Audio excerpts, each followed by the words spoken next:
Assim não, né? Melhor do outro jeito, né? Não está aparecendo aqui, na verdade, Melhor professor. assim? Não está aparecendo, só está aparecendo que você iniciou a gravação. Ah, não está aparecendo aqui só?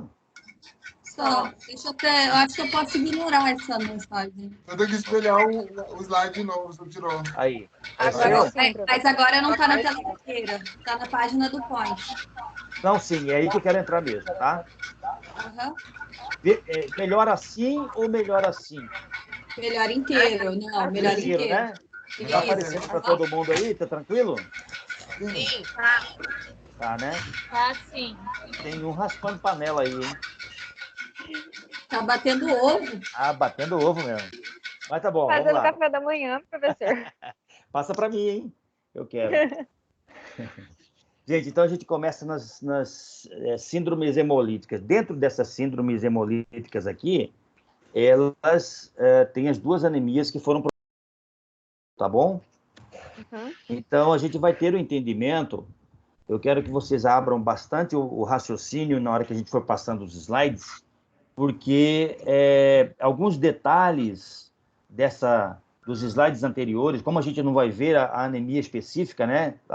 Entrar diretamente em hemoglobinúria, entrar diretamente na deficiência de G6PD, eu vou tentar em cada slide desse aqui mostrar para você onde essas duas anemias se encaixam, tá? Então, elas, quando eu for falando durante da eritropoiese, por exemplo, vou mostrar para vocês onde existe a deficiência dessas duas anemias. Quem não for entendendo, né, já pode ir perguntando. A tendência era que vocês tivessem dado uma lida, né, anteriormente, mas eu sei que acontece de não fazer essa leitura prévia, mas a gente vai tentar aí solucionar esses problemas, tá bom? Uhum. Ok? Eu vou estar perguntando para vocês, eu não estou vendo vocês aqui, tá? Nada, nada, nada. Então, eu vou estar perguntando para vocês se vocês estão me ouvindo toda hora, tá bom? Tá. Só para eu ter uma referência. Então, tá ótimo, vamos lá. O que é uma anemia hemolítica? Uma anemia hemolítica, para entender melhor uma anemia hemolítica, precisamos conhecer o complexo mecanismo da formação do eritrócito, a eritropoiese. Isso aqui é muito importante, tá? O que acontece na produção de hemácias dentro da medula óssea. Eu acho que o pessoal do 9º semestre já teve uma prévia em relação a isso, mas nós temos uma sala mista de pessoal do 4º semestre, de 7º semestre, de 5º semestre, a gente tinha que buscar isso aqui, tá? Essa introdução básica que a gente vai ver é aquela aula que o pessoal do 9º semestre iria fazer. Lembra? Aquele trabalho proposto da eritropoiese, né? Então, por aquela explicação que o 9º semestre iria fazer, dava para a gente, talvez, entrar diretamente no tratamento dessas anemias, tá? Tratar essas anemias. Mas a gente vai recuperar isso aí agora, tá bom? Então, vamos lá. A gente vai entrar primeiramente em eritropoiese. Isso aqui é muito importante. De eritrócito, poiese, início de tudo, tá? Então, nós vamos observar somente a parte hemática, tá? Somente a parte hemática. Para tratar de anemia, nós temos que ver quem? A parte hemática. A gente não entrou em leucócitos ainda, a gente vai ver isso aí quando for ver leucemias, a gente não entrou ainda em plaquetas, quando a gente vai ver isso aí, quando tiver coagulação, tá? Então, nós estamos tratando somente de quê? De produção de eritrócito dentro da medula óssea. Isso aí é fato, eu quero que vocês tenham entendimento em relação a isso. Por que eu estou falando isso? Porque quando eu mostrar algum slide que tem células medulares, vocês vão observar que as células medulares elas são nucleadas, tá? Então você pode confundir de repente com um leucócito, mas não é, tá bom? Eu vou em relação a isso. Vamos lá.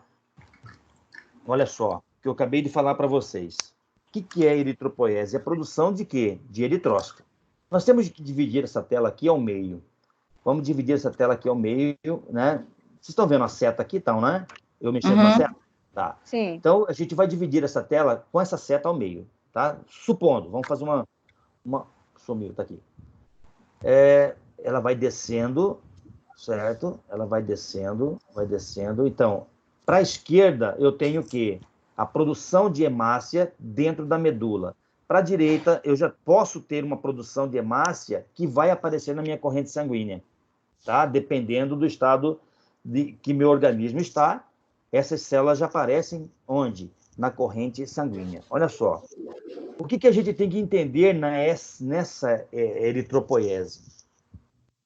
Que essas células aqui, elas são hemácias, tá? São hemácias jovens. Todas essas hemácias aqui, ela tem um antecessor a ela, que é uma célula, que tem uma célula, uma célula pluripotente, ou seja, uma célula mãe que vai dar origem a essa linhagem toda de eritrócito, a uma célula mãe que é a mesma célula mãe que vai dar uma origem às linhagens dos leucócitos, a mesma célula mãe que vai dar origem às plaquetas, certo? Mas esqueçam leucócito e esqueçam plaquetas por enquanto.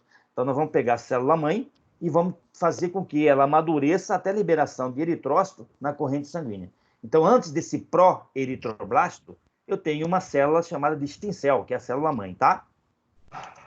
Bom, tranquilo. Com o amadurecimento dessa célula eritroblasto, vocês estão observando que esse pró-eritroblasto, ele tem núcleo, né? Aparece bem no núcleo, tem o citoplasma bem evidente, só que grande, tá? Bem grande.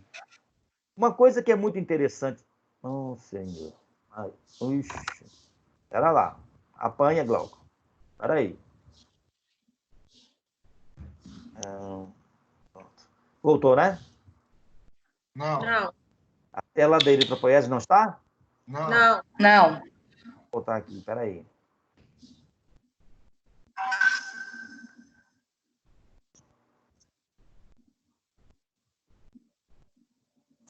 E aí, Brenda? Oi, quem Só um E aí? Falei que ela ia chegar atrasada? Até Parece? na aula online, Brenda. Aí, voltou. Lógico, Voltou, né? gente, tem que manter, né? Senão vai ficar esquisito. Voltou? Tranquilo? Voltou. Beleza. Então vamos lá. Voltou. Eu vou evitar tocar nesse negócio aqui, que já viu, né? Imagina um velho de quase 50, né? 28 mexendo na tecnologia, difícil. 50 a gente Tem já um passou faz pessoal tempo. falando que não conseguiu escutar. Né? Tá certo. Então, vocês estão vendo aqui, essa característica de célula aqui é muito importante que vocês entenderem. Por quê? Que vocês, formando em análises clínicas, por exemplo, vocês podem realizar, de repente, um mielograma, né? É sangue retirado da medula óssea, e vocês assustarem um pouquinho com as hemácias que vocês vão ver lá. Por que isso? Porque elas são assim, ó, parece leucócito, tudo nucleado. Você fala, meu Deus do céu, isso aqui é uma bomba. Não, na verdade não é isso. Na verdade é que vocês vão realmente visualizar esse tipo de célula. É normal na medula a gente encontrar isso, tá? Então vamos lá. Nós temos que lembrar o seguinte, que essa célula aqui, ela é uma célula, né? Célula como um todo, tá? Aqui é núcleo, aqui é célula. Vocês estão vendo mitocôndria, vocês estão vendo aqui todos os componentes dela. Então, é uma célula que ela é autônoma. Tudo que essa célula precisa, esse núcleo vai dar para ela, tá? A proteção necessária, a proteção necessária contra invasores, a proteção necessária contra algum processo de tentativa de degradação, energia para que ela se multiplique e que amadureça. Vocês têm que ter um entendimento disso, tá bom? Por que eu estou dizendo isso? Porque quem vai fazer todo esse processo de entregar tudo isso para a célula é o núcleo, tá? Então, dentro da medula, eu tenho uma célula extremamente ativa. Eu quero dizer isso para você para fazer um comparativo com essa parte aqui, ó. Tem núcleo? Não tem, né? Então, vocês podem imaginar o seguinte, poxa, essa célula aqui, ela não tem um núcleo dentro dela, então ela tem que tirar recurso de outro lugar para se manter, tá certo? E aí entra alguns problemas dos casos de anemia, que vai pegar essa célula desse jeito aqui, e aí vai fazer o quê? Tentar destruir, tá? Então, ela não tem núcleo, ela vai ter que tirar dali, do meio, né, do nosso organismo, condições para que ela sobreviva. Isso normalmente, tá? Voltando aqui para a medula, essa célula ela começa a passar para onde? Um processo maturativo. Um proeritroblasto, ele vai dar origem a um eritroblasto basófilo. Vocês podem observar que a célula já está começando a diminuir de tamanho, né? O núcleo mantém, mas o citoplasma dele começa a ficar o quê? Menor, né? Já está começando a ser transformado em quê? Em hemácia, né? Um processo maturativo. Dentro dessa célula, vocês observam que o citoplasma dele começa a ficar mais basófilo. E basófilo é mais azul, tá? E isso é uma característica do nome desse eritroblasto. Professor, esse eritroblasto basófilo, esse eritroblasto policromático, ele aparece na corrente sanguínea? Pode ser que apareça. Se tiver um desvio à esquerda? Não. Se eu tiver uma anemia intensa, tá? Desvio à Porque esquerda... a produção aumenta. Exatamente. Se eu tenho no meu organismo uma anemia muito grande, o meu organismo, o que ele faz? Medula. Eritropoietina vai lá, estimula a medula para que ele produza quem? Hemácia, certo? A tendência normal, gente, normal, de vocês compensarem essa anemia é a medula trabalhar com o tempo necessário para colocar aonde? Na corrente sanguínea, hemácias dessa forma aqui, tá? Que é normal acontecer. Mas pode existir uma anemia tão intensa que a minha medula óssea não consegue trabalhar tão rápido assim e começa a jogar essas células mais maduras aonde? Na corrente sanguínea. E eu acabo encontrando, de repente, elas na hora que eu vou colher o sangue de um paciente e fazer um hemograma, tá? Mas é normal, professor? Não é normal. A gente tem que entender o seguinte, que um paciente, ou eu vou falar em paciente, tá, gente? Porque eu estou acostumado no HGU, a gente fala em paciente.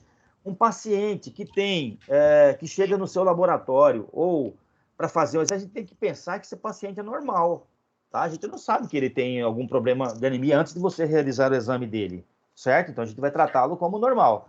A partir daí, do que eu encontrar no esfregaço sanguíneo, né, olhando no microscópio, eu posso imaginar que esse paciente tem alguma coisa, tá? Eu posso imaginar. Então, aí é o processo de análise do meu exame laboratorial.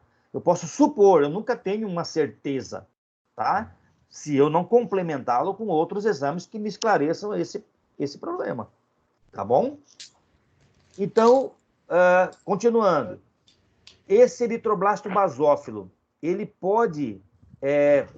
a medula óssea, ele pode produzir um eritroblasto bem ativo mesmo ainda, bem sem maturação, e pode jogar já o quê? Células já maduras, que são os normoblastos, ou células blásticas normais, tá? Essas células maduras aqui, ó, elas podem levar um caminho mais fácil, mais rápido para a liberação de quem? De hemácia para a corrente sanguínea. Pode acontecer? Pode. Olha aqui a seta do normoblasto. Ela pode vir para cá, tá vendo? Ela vir para cá e começar a fazer o quê? Ó, liberação do núcleo. Professor, quer dizer que todas as hemácias maduras que vai para a corrente sanguínea, antes dela chegar na corrente sanguínea, ela tem que expulsar o núcleo? Ela tem que expulsar o núcleo, tá? É por isso que você encontra hemácias desse formato, tá bom? Certo? Certo. Tá ouvindo, né? Tranquilo. Então, continuando o processo maturativo, esses normoblastos, elas podem fazer o quê? Formar eritroblastos policromáticos. Olha só como está diferente já, ó. Ó o processo maturativo. Então, eu já tenho o citoplasma um pouco diferente, o núcleo já diminui de tamanho e essa célula já está começando a amadurecer. Certo? Para quê? Para que ela chegue no estágio, ela passa desse estágio para esse aqui, ó, que é um eritroblasto ortocromático. Olha a coloração do citoplasma já. Isso aqui já é hemoglobina formada. A coloração daqui já é hemoglobina, mas ele tem um núcleo. E agora, professor, o que ele faz? Ele expulsa esse núcleo daí. Então, essa forma de eritroblasto ortocromático que nós temos aqui, ele vai expulsar o núcleo, tá? Para poder formar quem? A hemácia. Tá? Professor. Oi. O ortocromático já é na corrente sanguínea. Não, ainda aqui Já é na normalmente medula? não. Medula ainda, tá? Medula ainda. Toda vez, a hemácia ela não pode entrar nucleada aonde? Na medula, na corrente sanguínea, tá? Ela não pode. Certo? Coloque isso na sua cabeça. Ela só vai entrar naquele caso que eu falei para vocês. Se a medula ela não conseguir produzir hemácias nesse estágio, ela começa a lançar as jovens na corrente sanguínea. Tá? Então, o meu ciclo normal, agora vamos lá, para um ciclo normal. Eu sou um paciente normal. Eu tenho na minha medula agora, nesse instante, trabalhando proeritroblasto, eritroblasto basófilo, eritroblasto policromático, eritroblasto ortocromático. E aí, na minha corrente sanguínea, se eu colher o sangue agora do meu braço, eu vou encontrar esse tipo de hemácia aqui. Tá bom? Certo?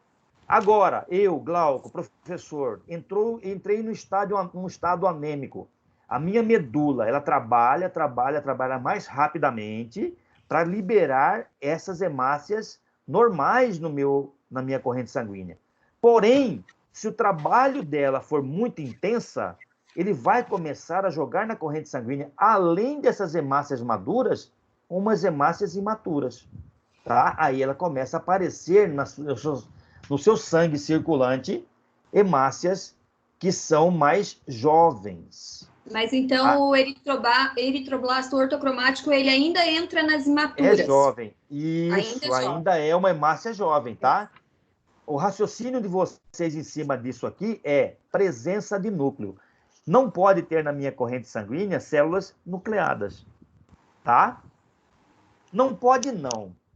Ele pode, se tiver um compensatório, mas vamos pensar num paciente normal, né, trabalhando normalmente, né, onde a medula trabalha normalmente, e um paciente que a medula está sendo esforçada a trabalhar, tá?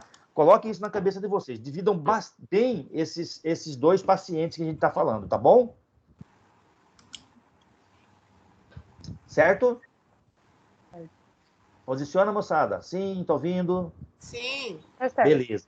Sim, beleza. Então, tá. Então, o que eu tenho aqui para acrescentar para vocês? Antes de uma pergunta, e esse reticulócito, professor? Ele vai aparecer na minha corrente sanguínea? Vai, tá? Porque reticulócito, vocês estão vendo aqui que não tem o quê? Núcleo, né? Não tem mais núcleo. Normalmente, no paciente, ele tem reticulócito dentro do valor normal. Reticulócitos são restos de RNA que ficam dentro dela após a expulsão do núcleo, tá? Então, isso aqui, gente, é um bom sinal quando aparece em um hemograma. Por quê que o reticulócito ele é um bom sinal? O médico, quando ele pede lá hemograma mais reticulócito, ele olha um paciente, esse paciente ele tem lá um quadro começando a ser um quadro anêmico, né? E esse médico pede lá hemograma, dosagem de ferro, ferritina, vitamina B12, ele não sabe que anemia o paciente tem. Tá? E ele pede lá reticulócito. E aí a gente vai fazer no laboratório uma coloração em cima desse reticulócito aqui, para a gente ver quanto de reticulócito tem dentro do seu sangue circulante. Que é um bom sinal, porque ele tem que aparecer. Por que ele tem que aparecer? Porque o médico interpreta o seguinte, que se tem reticulócito circulante, a minha medula está ativa. Tá? Um paciente com uma anemia ferropriva, esse número de reticulócito aumenta. Por quê? Porque ele está buscando nada mais, nada menos do que compensar a anemia que eu tenho no sangue circulante. Então, a minha medula está ativa. O médico, quando olha um valor de reticulócito normal, para um paciente normal, beleza, esse paciente está tendo o funcionamento da medula óssea dele tranquila. Agora, vamos analisar um paciente com anemia. Eu tenho aqui valor de reticulócito aumentado. O médico vai olhar o seguinte, fala, beleza, esse paciente aqui, a medula dele está produzindo bastante hemácia para compensar essa anemia. Entenderam? Uhum. Beleza? Uhum. Tudo tranquilo, né? Bom, com isso aqui, a gente vai começar a imaginar. Lembrando vocês mais uma vez. Quando eu tenho células nucleadas, eu tenho célula fornecendo o quê? Todas as condições para quem? Para a manutenção dessa célula. Quando eu tenho células que não são nucleadas mais e elas estão no sangue circulante, eu tenho que ter um mecanismo compensatório para essas hemácias se manterem dentro do padrão normal de 120 dias de circulação. Tudo bem? Vou complicar mais um pouquinho aqui nesse slide. Posso complicar? Tá tudo bem? Posso? Então vamos lá. Se eu tenho uma hemoglobinúria paroxística noturna, que é o quê? Uma doença onde eu tenho o ataque dessas hemácias por complemento, eu não tenho dentro dela um núcleo que vai tentar manter quem? A minha estrutura de célula. Tá? Por isso que eu falo anemia hemolítica, hemólise, quebra da célula e rompimento da célula. Então, isso é só para vocês imaginarem, tá? Em relação à hemoglobina paroxística noturna, porque é o complemento que vai atuar aqui em cima. Outra coisa, para manter essa célula ativa, eu tenho uma enzima chamada G6PD, que é a glicose 6-fosfato desidrogenase. Tá? É aquele tema que vocês têm no caderno de vocês de estudo. Para manter essa célula com energia suficiente para que ela possa passar 120 dias na corrente circulatória, eu tenho que ter essa enzima. Se eu não tenho essa enzima G6PD, que vai pegar a glicose, fazer toda aquela cascata de transformação até lactato lá embaixo, né? Ou para manter a parte não oxidativa, ou ação de ferro, ou ação de outros produtos que vão destruir essa hemácia, né? Se eu não tenho essa enzima, vocês podem imaginar que isso aqui vai estar comprometido. Se eu não tenho ATP, que é energia, para que ela se mantenha, ela vai estar comprometida. E esse G6PD, ela faz o quê? Ativa essa produção de ATP, tá bom? Então, eu encaixei aqui dentro dessa eritropoiese duas situações, tá certo? Ah, professor, mas se por exemplo, se eu tiver uma hemoglobinúria paroxística noturna ou uma deficiência de G6PD aqui nessa célula, o impacto é maior ou menor? Muito menor, tá? Nessas células dentro da medula, porque eu tenho um núcleo compensatório aqui. Se eu tenho deficiência, esse núcleo vai tentar compensar. Aqui eu não tenho nada. Tá bom? Entenderam? Sim. Sim, né? Posso continuar? Professor, Sim. no livro didático fala que quando tem essa HPN, ela pode levar uma falência da medula óssea. Sim. Com o tempo, né? É devido a essa produção muito grande? Não, porque o que acontece? Complemento, você sabe o que é o complemento, né? Ele ativa o quê? É ativado pelo processos inflamatórios para ajudar o quê? No combate a infecções, né? Uhum. Você imagina aqui todas essas hemácias que a minha medula produziu sendo destruídas normalmente. A medula vai compensar? No começo, não. Sim. Né? No começo, sim. Ela vai continuar produzindo, vai estar destruindo, ela vai compensando. Mas chega um certo momento que isso aqui não consegue mais suprir as necessidades daqui. Tá? E esse complemento, depois que atacou aqui, ele vai para onde? Para a medula, tá? E aí ele vai provocar o quê? As alterações na medula, e aí sim, a cascata de comprometimento para a formação do eritrócito está completa. O ataque é real, tá certo? Entendi. Beleza, então vamos lá. Após a perda do núcleo, que vocês viram anteriormente, o eritrócito é liberado em circulação, na forma característica de disco bicôncavo, onde sobrevive em média de 120 dias. Isso aqui normal, tá, gente? Então, imagina aquele paciente normal, né, que tem a sua vida sem alteração nenhuma, não tem doença pré-existente, não tem doença aguda, não tem doença crônica. Então, o tempo que uma hemácia leva dentro de uma circulação é 120 dias. Já vou adiantar para vocês aqui que uma anemia instalada, né? Uma anemia instalada é quando, uma anemia hemolítica instalada, é quando essas hemácias elas passam na circulação abaixo de 80 dias.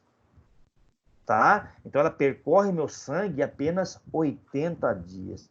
Professor, tem como medir isso? Não. Tá? Não tem. A não ser que você esteja num estágio extremamente anêmico e vocês vão fazer o quê? Outros exames laboratoriais para ver o quê? Por que esse estado de anemia está tão intenso? Tá? Por que essas hemácias estão sendo destruídas? O que eu vou dosar para que eu saiba se vocês têm um agente invasor, entre aspas, um agente invasor, um complemento ou uma toxina, né, que está fazendo com que essas hemácias estão sendo destruídas antes da hora, tá? Então, existem alguns exames, a gente vai ver daqui a pouquinho em outros slides quais são elas, tá bom? Tá. Certo? Então, normalmente, uma hemácia passa 120 dias na corrente sanguínea. A menos que isso, pode estar correndo hemólise, abaixo de 80 dias, tá bom? Já tem uma técnica, mas é uma técnica que ela não está bem explicada ainda, mas eu vou citar para vocês, não é uma regra, tá? Só para curiosidade. Eles fazem uma marcação em cima de uma hemácia, uma marcação radioativa. Então, ele pega uma hemácia na produção, ele marca determinadas hemácias. E aí, o que acontece? Eles conseguem verificar algumas hemácias, o tempo que ela demora, o tempo que ela é destruída, tá? Então, isso aí está em teste, não é bem em teste, é uma situação de pesquisa que a gente não vai ficar sabendo, tá? Então, os cientistas que trabalham realmente essas hemácias, eles marcam essas hemácias com substância radioativa, depois eles observam quantos dias que essa hemácia passou circulante, tá? Então, eles marcam 1 dia, 2 dias, 3 dias, 80 dias essas hemácias saíram de lá. Ele faz um teste, né, para observar aquelas marcações radioativas na hemácia, e eles observam que aquelas hemácias já não estão mais no sangue circulante. Tá certo? Então, vamos lá. Em 120 dias, o eritrócito percorre 200 quilômetros. O eritrócito anda mais do que vocês, está vendo aí? 200, anda mesmo. Em 120 dias. Depois vocês fazem a divisão de 200 por 120, quanto que ele anda por dia. Tá? Em 120 dias, ele percorre 200 quilômetros. Enfrenta 8 horas dos 700 quanto? Ele enfrenta as turbulências da bomba cardíaca, né? O tum-tá do coração. Tum-tá. Isso aqui, gente, ele faz o quê? Ele imprime dentro dessas hemácias uma pressão extremamente intensa, certo? Muito, muito intensa.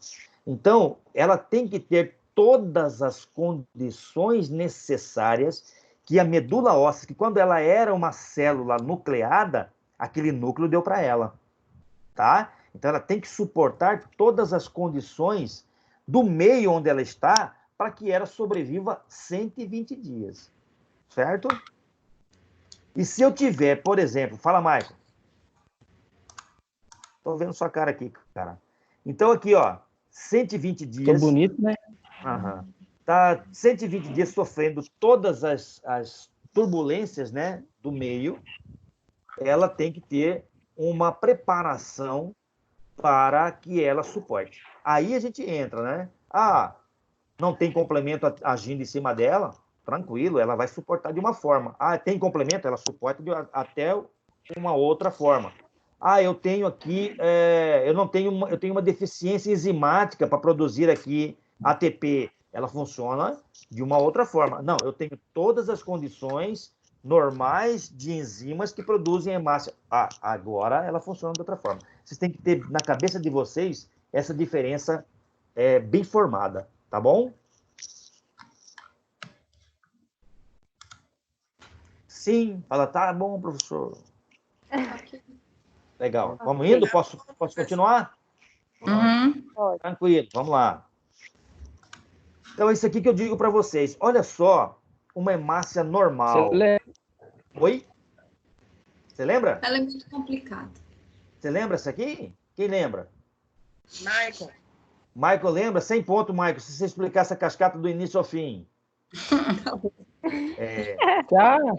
Tá feito o desafio. Mas vamos lá, já demorou para falar. Não, peraí, vou consultar uma amiga minha. Não, eu já sei. Essa célula aqui, isso aqui é uma condição normal, gente. O que ela tem que passar? O que uma célula tem que passar para ela se manter 120 dias? Primeiro é energia. De onde ela obtém essa energia? Da glicólise. Não vou falar todas essas etapas para vocês, senão a gente vai entrar na parte de cascata de bioquímica e vocês vão ficar loucos, tá? O que eu quero que vocês entendam é o seguinte. Essa aqui é uma molécula de glicose. Então, eu sou um paciente normal e tenho essa cascata desenvolvendo normalmente. Ela parte de uma glicose e vai chegar até a formação de lactato lá embaixo, ou piruvato, certo? Para participar de outras cascatas que ela precisa para manter a sua estrutura. O que eu quero que vocês observam é que ela parte de uma glicose, olha a quantidade de ATP que eu tenho formado. ATP é energia, concorda comigo? Sim. Sim. Ó, energia nessa fase, ela passa por essa fase, ela tem energia dispensada em todos os processos. E o que é step 1, step 2, step 3? São enzimas que fazem com que essa energia seja utilizada nessa transformação. Uma dessas enzimas é o G6PD, tá? E ela é a primeira enzima que está aqui, ó. Então, vocês podem já imaginar que aquele G6PD, ou glicose 6-fosfato desidrogenase, que está lá no seu livro didático, né, que ele aprofunda bastante nele, se eu tenho uma hemácia que não tem essa enzima, toda essa cascata aqui vai estar sendo o quê? Comprometida. Concorda comigo ou não concordam? Sim. Sim. Tá? Então, se essa enzima for deficiente, imagina você uma hemácia mantendo-se ativa por 120 dias. Não vai ser 120 dias. Correto? Concorda comigo? Sim. Né? Sim. Você viu a importância do G6PD aqui, né? Tá? Então, como no livro didático de vocês, eles entram bastante em G6PD, eles tratam aquela anemia por deficiência de G6PD muito intensa, eu quero mostrar para você somente a importância dela, tá? Nessa cascata aqui. Então, se você não tiver, ou tiver um G6PD deficiente nessa cadeia aqui, você não vai ter ATP para manter a energia da célula e ela vai se romper antes da hora. Tá? Tranquilo? Tranquilo. Beleza, vamos dar continuidade. Outras vias que... Essa aqui é para acrescentar, tá? Outras vias metabólicas para que a hemácia se mantenha íntegra. Tem as vias da pentose, tá? Onde tem a produção potencial do redutor intraeritrocitário. O que é isso? É a via onde ele mantém um potencial de reforço para o eritrócito, tá? Em todas as suas necessidades. Se eu não tenho glicose 6-fosfato lá, essa via ela vai estar o quê? Comprometida. Outra via comprometida é a via de Rapaport-Luberin, tá? Eu sempre falo Rapaport, tá? Não é Rapoport, Rapaport, tá? Ele vai fazer o quê? Controle da afinidade da hemoglobina pelo oxigênio. Imagina, uma hemoglobina que não tem afinidade pelo oxigênio. Como que esse oxigênio vai chegar lá na ponta do seu pé? Ou ele vai lá na ponta do seu pé, busca CO2, deixa oxigênio e volta para o seu cérebro, né? Se ele não tem uma via que faz essa compensação, vocês imaginam o que pode acontecer. É por isso que tem os cansaços, tá? A prostração, né? Aquele estado característico do paciente anêmico, certo? Paciente que fica sem motivação nenhuma, dificuldade de oxigenação, tá? De respiração. É por isso. Então, se falta alguma coisa, com certeza... Vitória, você é muito anêmica, então, hein? Não entendi? A Vitória é muito anêmica, então. É, porque... A bichinha preguiçosa. Não, mas deve ser por outras Fica na funções. sua. Já deu a participação dele, né, Vitória? Já deu a participação, já pode ficar quieto. Tá certo? Então, o controle da afinidade da hemoglobina é muito importante normalmente. Então, se eu tenho alguma deficiência ou entra alguma estrutura, né, vamos dizer assim, de um mau funcionamento, eu posso ter essas consequências bem mais agravantes. Tudo bem? Então, vamos lá. Aqui nós temos 3 condições extremamente importantes do metabolismo eritrocitário. O que é isso? Tá? Para que o eritrócito ele seja um eritrócito joia, bonito, bacana, 100%, né? Ele tem que ter essas 3 características, ele tem que manter essas 3 características. Tá? Então, para ele manter essas 3 características aqui, ele vai ter que ter um metabolismo perfeito. Tá? Não vamos pensar aqui agora, o que eu estou mostrando para vocês, não vamos pensar que esse paciente tem deficiência de nada, certo? Vamos pensar nesse paciente aqui como um paciente normal, tá? É um paciente que entra dentro do seu ambulatório, do seu laboratório, para fazer o quê? Um exame de rotina, porque é um cara extremamente sadio. Ele quer saber só como que ele está, mas é um cara bom, beleza? Então, ele tem na hemácia dele essas 3 funções. Primeiro, a forma do eritrócito. Essa forma do eritrócito ele tem que ser bicôncavo, tá? Guardem bem isso. Manter a forma do eritrócito. Por quê? Vai ter alguns slides mais na frente que vocês vão observar a diferença da forma do eritrócito, já causada por uma doença, tá bom? Então, o paciente normal tem que ter essa biconcavidade, tá? Quase me ferrei agora, tá bom? A forma do eritrócito ser bicôncavo. Tranquilo? Flexibilidade da membrana do eritrócito. O eritrócito ele tem que ser flexível, ele tem que moldar por onde ele passa. Imagina você, ele passando por capilares. Né? Essa hemácia ela tem que se deformar, mas ela deforma e ela volta à forma normal. Tá? Então, você tem os grandes vasos e os pequenos vasos. Imagina uma hemácia passando pelos grandes vasos. Beleza, tranquilo. Imagina essa hemácia passando por vasos pequenos, né? Apertadinhos. Ela tem que ter essa flexibilidade para que ela possa passar normalmente e não fique retido. Tá? Agora, já vou adiantando para vocês. Professor, e se ela não tiver essa flexibilidade? Ela vai ficar no local onde ela passa. Essa não flexibilidade, essa não forma já é o eritrócito velho. Quando o eritrócito, por exemplo, está em 120 dias, ele vai ter que ser destruído. Então, ele perde todas essas 3 características aqui, ó. A forma, a flexibilidade do eritrócito e a integridade da hemoglobina. Quando ele perde essas 3 funções aqui, ele está na hora de sair da corrente sanguínea, tá? Ele está na hora de sair. E o baço, ele sabe disso. Ele sabe que ele tem que retirar essas hemácias da corrente sanguínea, tá? Mas ele perderia esses 3 mecanismos para poder ser destruído ou ele começa? Normalmente, Ângela, ele acaba perdendo, ele acaba envelhecendo igual, vamos dizer assim. Igual, isso aí que eu queria saber. Sim, isso para o paciente normal, tá? Normal, agora, sim. Agora, um paciente com alguma patologia ou com alguma deficiência pode ter acelerado qualquer uma delas, tá certo? E aí o que acontece? Vamos entrar já numa doença aqui, então. Já que isso aqui é um paciente normal, vou jogar uma doença aqui. Se eu tenho uma anemia hemolítica, ela vai ser destruída antes. Por quê? Porque eu tenho alguma alteração dessas 3 situações aqui. Então, o que acontece? Acontece uma hemólise fora do tempo. Tá? Lembrando vocês que não é só o baço que retira essas hemácias velhas, né? Quem retira também são os capilares, tá? Se ela vai passar por um capilar que tem uma estrutura de vaso sanguíneo bem fininha e ela observa que ela não consegue deformar para entrar nesses vasos, no próprio capilar retém ela. Essa hemácia é retida no capilar e ela rompe ali mesmo, tá? Ela é destruída ali mesmo.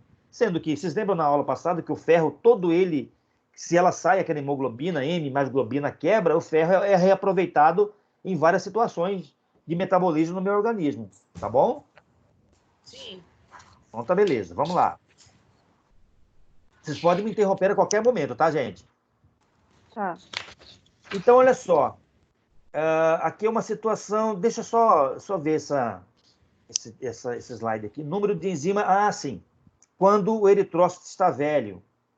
Tá? Deixa eu dar uma olhada aqui. Acho que eu mudei isso aqui. Envelhecimento. Eu mudei, mas não apareceu para mim. Eu coloquei do envelhecimento do eritrócito, tá? Mas não apareceu. Então, quando o eritrócito está velho, né, ele já está na hora de ser destruído, ele tem o quê? O que é observado nele? Tem uma diminuição do número de enzimas. Essas enzimas, elas podem ser dosadas? Podem. Elas podem ser dosadas. O médico pode solicitar lá, de repente ele está suspeitando que existe uma anemia hemolítica, ele fala assim, vamos dosar algumas enzimas para ver se existe um ataque de células por determinadas enzimas ou complemento. Tudo isso pode ser dosado, tá? Por exemplo, eu posso dosar complemento? Posso. O médico pode solicitar lá, eu estou suspeitando que existe uma anemia hemolítica causada em uma hemoglobina paroxística noturna. Eu estou suspeitando que esse paciente tem esse tipo de anemia. Beleza. Eu posso pegar e fazer que essas hemácias estão sendo atacadas por complemento. Então, vamos fazer o seguinte, vamos solicitar um exame que eu vou ver se esses complementos, a quantidade de complemento que tem no sangue circulante. Tá? Ele pode fazer isso. Então, ele faz lá dosagens de C55. Vocês vão observar lá no livro didático de vocês que eles falam de C55, eles falam de C59, C3B, tá? C5B. Então, essas frações de complemento, elas podem ser dosadas. E o médico observa lá, poxa, eu tenho um fator de complemento aumentado, então, no meu sangue circulante, eu posso pensar que essas hemácias, elas podem estar sendo lisadas pelo complemento, tá? O que acontece com o outro, com a hemácia mais velha? Diminui a energia, tá? Se diminui a energia, olha a importância do ATP aqui, protege a membrana e a hemoglobina contra a oxidação. Se eu não tenho energia, essa oxidação ela vai estar ativa o tempo inteiro, tentando o quê? Destruir aquela hemácia, lesar a membrana da hemácia para que ela se rompa. Tá? Manter a concentração intracelular de potássio, né? De sódio e de cálcio baixa. Isso aqui nós temos que entender o seguinte, quem está dentro da célula?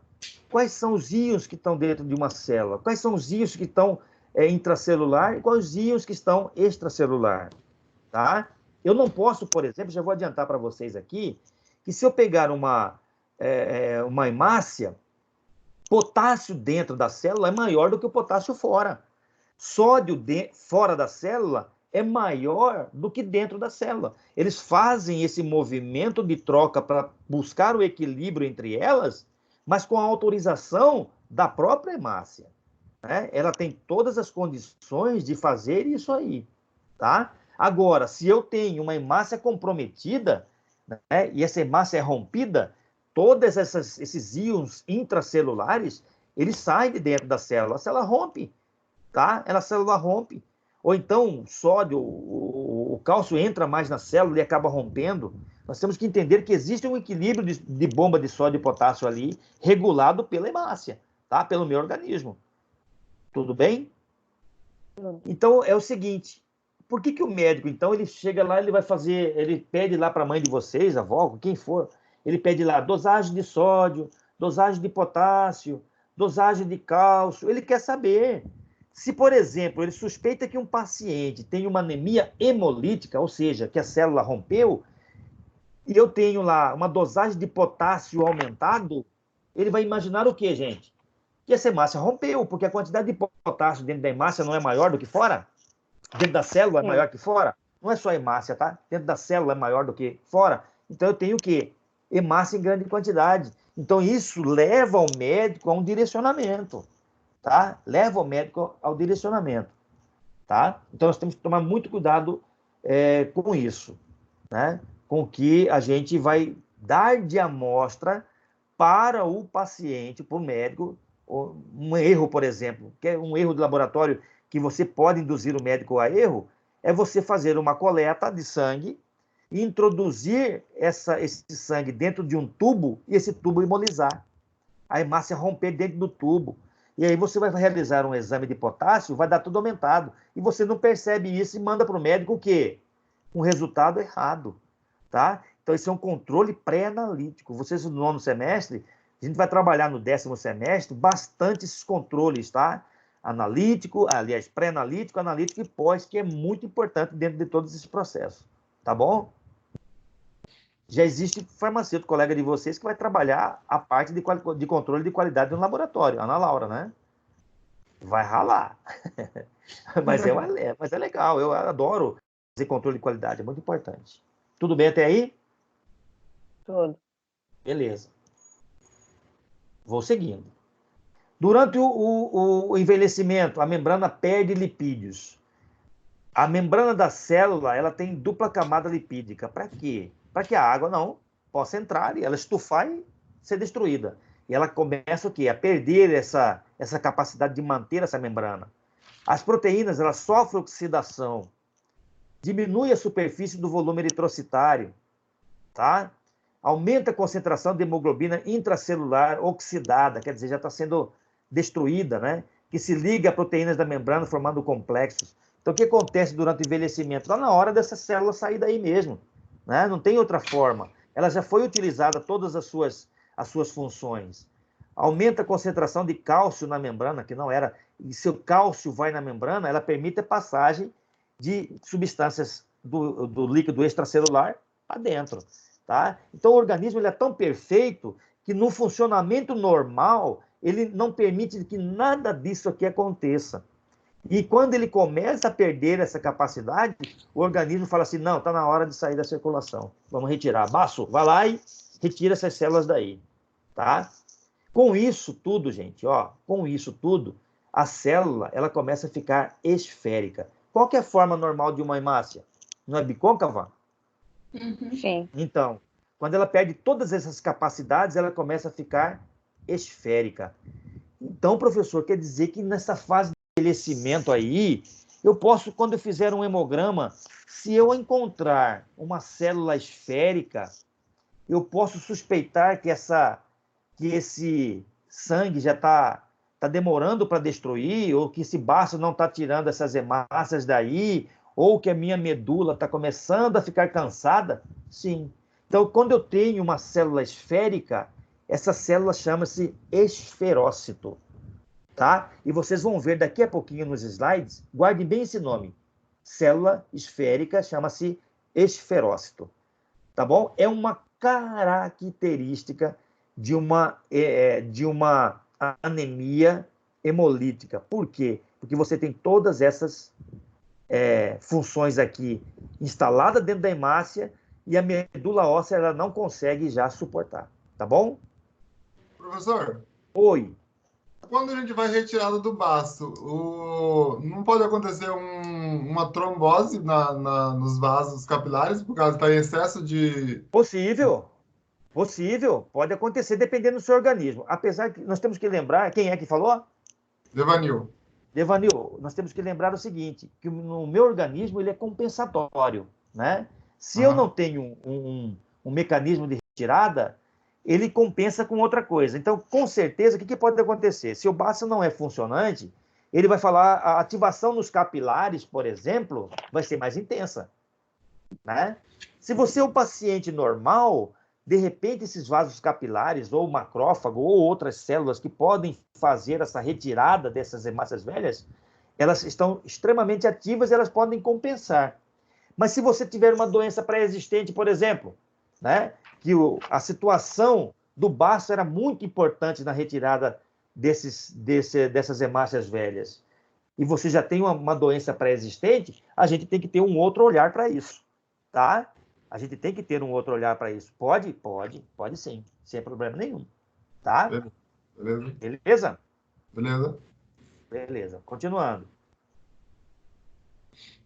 Olha só, durante o envelhecimento, diminui a deformidade do eritrócito. O eritrócito ela passa nesse vaso aqui, mas alguns entram nos capilares, né? Eles saem para entrar em capilares. Se ela não tem uma deformidade, o que passa nesse vão grande de vaso sanguíneo não tem a mesma capacidade de entrar onde? Nesses capilares, tá? Sair daqui e pegar capilares, tá? Então o eritrócito ele se torna pressionado e é destruído dentro desse processo aqui, tá bom? Nós estamos falando de um processo normal, tá? Na verdade, um eritrócito envelhecido, certo? Agora, um eritrócito que já perde a capacidade normal por ação de outras coisas, mesma coisa, é a mesma situação, tá? Olha só um baço, o microcapilares do baço, olha só. Hemácia passa por aqui, hemácia passa por aqui, hemácia passa por aqui, são microcapilares, correto? Agora, por aqui você pode imaginar o quê? O quanto esse baço, o quanto esses eritrócitos, eles têm que ser o quê? Flexíveis, né? Para poder passar por esses microcapilares, né? Pode ser destruído em outro lugar, né? Então eles têm que ter essa deformidade. Ele não está velho. Os que estão velhos, que não conseguem fazer essa flexibilidade, eles são destruídos aqui mesmo. Eles não conseguem passar e o baço acaba destruindo eles aí, tá? Percebe por essa imagem, uma imagem legal, né? Dá para você ter uma noção em relação a isso aqui. E vocês, eu acho que no livro didático de vocês, eu não sei se ela entra em alguns casos onde o baço é extremamente ativo e que destrói hemácias em grande quantidade por uma patologia existente nele, ele tem que ser retirado, tá? Ele tem que ser retirado dali porque ele está promovendo o quê? Destruição de hemácias normais, tá certo? Então, uma doença pré-existente em um baço, ele pode comprometer também todo o problema de destruição intravascular de hemácias, tá bom? Tá. Tá rápido, tá legal? Tá bom assim? Tá bom. Pra mim tá bom. Olha só. Isso aqui já é uma hemólise. Ah, mas é uma hemólise. É uma hemólise. Olha só como a característica das hemácias estão diferentes. Então, ela já chegou num estágio de ser destruída mesmo. Ela não tem aquela estrutura lisa, né? Vamos dizer assim, uma estrutura lisa. Desculpa. Uma estrutura lisa, né? Que a hemácia consegue ter toda a deformidade necessária para isso, ela não consegue. Então, ela já tem algumas situações de rugosidade onde as hemácias já têm que ser destruídas realmente. Ela já está velha, ela não consegue se manter mais. Vamos lá. Olha só. Então, algumas definições. Isso aqui, com tudo que eu já falei, com certeza a gente vai passar um pouco mais rápido, porque é para vocês conseguirem somente para fixar. O que é uma hemólise? É o aumento da destruição dos eritrócitos no sangue periférico ou se tempo de vida menor que 80 a 100 dias. Tá? Aí acontece uma hemólise. O que é uma anemia hemolítica? Aqui você já sabe o que é uma anemia hemolítica, né? Anemia, o que caracteriza uma anemia para mim? Hemoglobina, né? Hemoglobina. Isso, hemoglobina baixa. Então aqui já é o quê? Hemólise acontece, está destruindo lá, mas eu não tenho uma anemia. Eu posso não ter anemia. A anemia instalada, eu vou fazer um hemograma e a minha hemoglobina vai estar baixa. Tá? O que é uma anemia hemolítica? Ela ocorre quando a eritropoiese, ou seja, a fabricação, a produção de eritrócitos, não consegue suprir a perda de eritrócitos, mesmo com o aumento da sua produção. Tá? É por aquela situação que eu falei para vocês naqueles slides anteriores.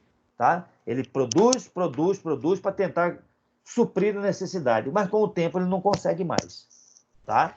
Ele tem também as suas limitações aí na produção medula óssea. As causas da anemia hemolítica: alteração da membrana eritrocitária, tá? Se é hemólise, ela se rompe. Se eu tenho uma membrana eritrocitária que não tem a conformação normal, ela vai ser destruída. Com certeza vai quebrar, tá? Ela vai romper. Alterações na composição enzimática, né? Aquelas enzimas participantes em toda a cascata normal para manter essas hemácias dentro do padrão de funcionabilidade. Né? Se eu tiver alguma alteração em alguma composição enzimática, pode ser que eu tenha uma alteração imediata ou pode ser uma alteração que leva um pouquinho mais tempo, mas com certeza... Olha... Tem um Galizé cantando. Tem. Que legal. Então, essa alteração enzimática, ela tem o quê? Ela tem uma função, né, bem determinante para a manutenção dessas hemácias. A alteração da estrutura da hemoglobina. Opa, a hemoglobina também pode? Claro, se eu tenho todo esse processo aqui, e eu tenho uma hemoglobina dentro da célula, com certeza essa hemoglobina ela não vai estar dentro dos seus padrões normais de funcionalidade. Não vai, tá? Agressões por agentes externos sobre os eritrócitos. Essa agressão por agentes externos, gente, a malária é uma delas, tá? O que a malária faz? A malária não entra, o parasita da malária não entra dentro da hemácia? Não é de lá que ela sobrevive? Ela usa hemoglobina de lá, né, para se manter. Aí ela rompe essas hemácias e libera algumas substâncias que vão agregar, vão sensibilizar outras hemácias. Então, aquela substância daquela hemácia destruída, ela vai na estrutura da membrana de outra hemácia e se deposita ali. Então, o que acontece? As minhas células de defesa, ele vai falar assim, a minha célula de defesa ela vai falar assim, ó, aquela hemácia ali está parasitada também. Tá? Então, são agentes externos que vai se depositar no eritrócito e vai destruir. Ok? Tá bom? Então, esses agentes externos, eles vão comprometer os eritrócitos. Continuando. Resumindo, vamos lá? Vamos fazer um apanhado geral disso tudo. Tem mais slides, tá bom? Não acaba por aqui, não. É para dormir agora. Vamos acordar aí, moçada. Vamos acordar.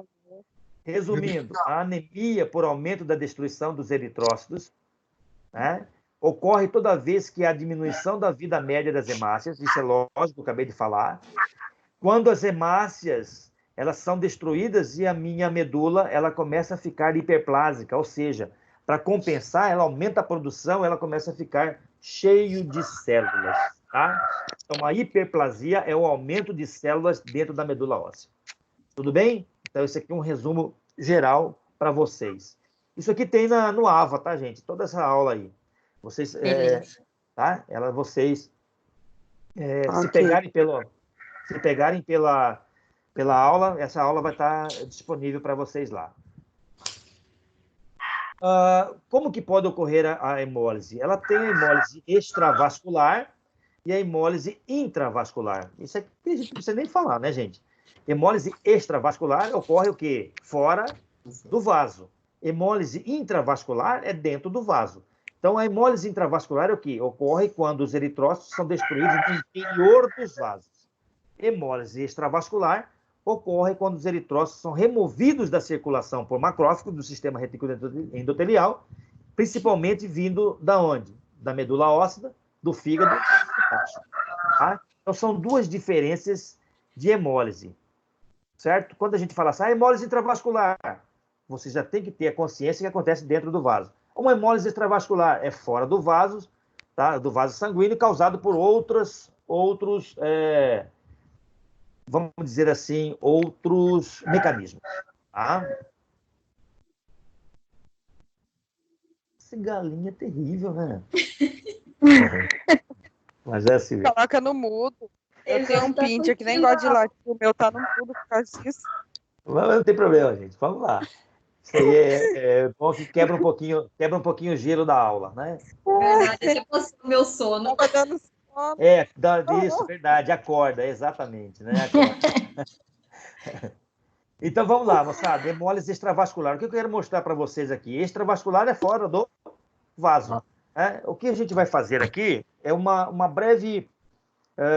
é só uma passagem para vocês observarem como é que acontece isso aqui, tá? Fora do vaso. Então, eu tenho um macrófago, que vocês estão vendo aqui, né? Como é extravascular, quem vai agir dentro dessa hemólise intravascular é algum constituinte externo. Aqui nós vamos ter quem? O macrófago. Ele vai lá e destrói o eritrócito. Todos os componentes desse eritrócito, ele vai aproveitar, tá? Para alguma coisa. Ou fica de depósito, os que são aproveitáveis fica para depósito, os que não são aproveitáveis, eles vão fazer o quê? Vai ficar por ali retido em tecido, vai ser excretado, tá? Então ele vai ter que sair dali de alguma forma.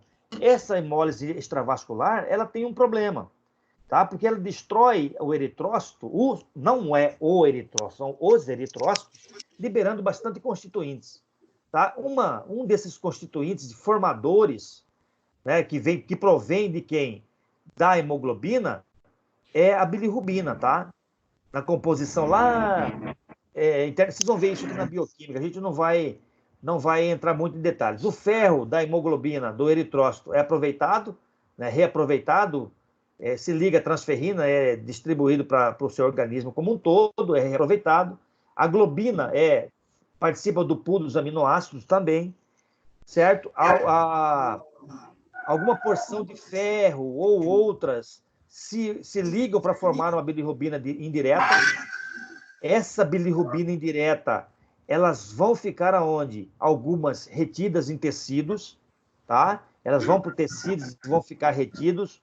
Outra quantidade de bilirrubina indireta, ela vai para o hepatócito, que ela se conjuga com hemoglobina, com albumina, tá? Ela se conjuga com a albumina, né, aqui e consegue passar para onde? Para o intestino, tá? Então, uma parte da bilirrubina que é direta vai para o intestino, transformando em urobilinogênio, e a outra que fica retido na corrente sanguínea, ela vai para o tecido. Por isso que causa o quê? Aquela pele amarelada, tá? Então, é a bilirrubina indireta, onde? Nos tecidos. Bom, essa parte do urobilinogênio que sai do intestino, ela é reabsorvida no fígado, tá? A outra parte que não é reabsorvida no fígado, ela vai ser eliminada onde? Pela urina, ok? Por isso que dá aquela coloração amarela na urina. É urobilinogênio. E quando você faz a dosagem na urina, aparecer o urobilinogênio é normal. Vocês podem observar aqui, ó, o urobilinogênio urinário é normal. Mas vocês estão vendo bilirrubina aqui? Não, né? Bilirrubina ou está aqui, né? Certo? Então, bilirrubina não pode aparecer na minha urina, tá? Não pode aparecer. Se ela aparecer, é um problema hepático. Tudo bem? Aí o meu hepatócito não está conseguindo fazer o quê? Essa transformação aqui, e ele começa a extravasar e ir direto para a filtração glomerular. Então, é um indicativo de que esse fígado está com deficiência ou está lesado. Tá? Mas não vamos entrar nisso não, pelo amor de Deus. Tá? Eu estou só acrescentando para vocês, senão nós vamos confundir toda a cabeça de vocês. Tá? Aqui nós temos uma hemólise intravascular, dentro dos vasos. É o mesmo processo. O que nós temos que ver aqui é que todas, numa hemólise intravascular, dentro do vaso, eles conseguem absorver mais substâncias, compõem a hemoglobina de uma forma melhor. Tá? Eles conseguem fazer isso. Só que vai provocar o quê? Algumas situações extremamente complexas. Por exemplo, se eu tenho um eritrócito rompido, a hemopexina, ela aumenta. Por quê? Porque essa hemopexina na corrente sanguínea, que ela vem da onde? Do fígado, ela vai pegar todo o ferro que existe do rompimento dessa hemácia e ela vai manter quem? Esse ferro, ele vai manter um reservatório de ferro, tá? Ele não vai deixar esse ferro ficar circulante para onde ele quiser ir, não. Então, essa hemopexina aqui, ele vai fazer isso, ele vai agregar o ferro e manter todos eles unidos. Agora, se eu tenho uma deficiência de hemopexina, eu não vou ter todo esse ferro armazenado. Eu vou ter ferro escapando para um monte de locais, tá? E esse ferro aqui provoca a oxidação da célula, tá? Professor, se eu tenho... Oi. A parte ali que você falou que se tu tem um eritrócito rompido, ele aumenta ou diminui? É porque o galo cantou na hora, eu não consegui pegar. Ele aumenta ou diminui a hemopexina? Ele aumenta a hemopexina, porque esse é um componente que vai captar ferro, tá? Ele vai captar ferro. Ah, bom, já que você fez essa pergunta, a gente vai entrar já na hemopexina. Ele aumenta? Aumenta. Se eu tenho, o médico solicita lá, ele está suspeitando que esse paciente está tendo uma hemólise intravascular, ele pede a dosagem da hemopexina. Entendeu? Ele pede o quê? A quantidade. Vamos dosar a hemopexina? Vamos dosar, vamos ver como é que ela está. Tá? Se ela tiver aumentada, é que eu tenho pouco ferro. Se ela tiver diminuída, eu tenho ferro completando ela. Então, as duas situações me levam ao quê? A saber se ele tem uma hemólise ou não, tá? A mesma coisa que eu tenho é em relação à aptoglobina aqui, ó.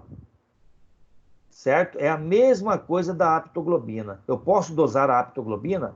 Eu posso dosar a aptoglobina também. É um pouco mais raro, mas eu consigo dosar, tá?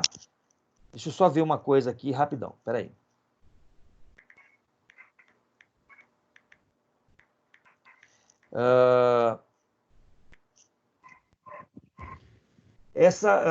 Algumas substâncias que vêm do eritrócito aqui, elas podem ir direto para o fígado, para o rim, tá? Então, ela aparece algumas hemociderinas lá, restos de ferro. Quando eu tenho uma hemólise intravascular, eu tenho aqui todo o comprometimento metabólico de tudo, tá? Eu tenho o comprometimento metabólico do hepatócito, eu tenho o comprometimento metabólico do rim. Então, ele começa, no início, a provocar o quê? Aquelas urinas escuras, né, que está sendo eliminado substâncias que não é para ser eliminado. Eu tenho o próprio órgão, ele é bem amarelado. Eu tenho os seus tecidos, todos eles amarelados, os olhos amarelados. Então, esse funcionamento dessa hemólise intravascular, ele sobrecarrega todos os órgãos que fazem a compensação. Então, ele começa a aparecer em exames laboratoriais, principalmente de urina, por exemplo, que está tendo uma hemólise muito grande, porque eu encontro, às vezes, bilirrubina na urina, tá? Que não é normal. Professor, Oi. Nessa anemia de HPN, ela acontece esses dois tipos de hemólise, tanto a extra quanto a intra? Pode acontecer. Pode acontecer. Depende da quantidade de complemento e da ação dele nas hemácias, tá? Mas os dois processos juntos ou não? Sempre vai Pode, ser? Também.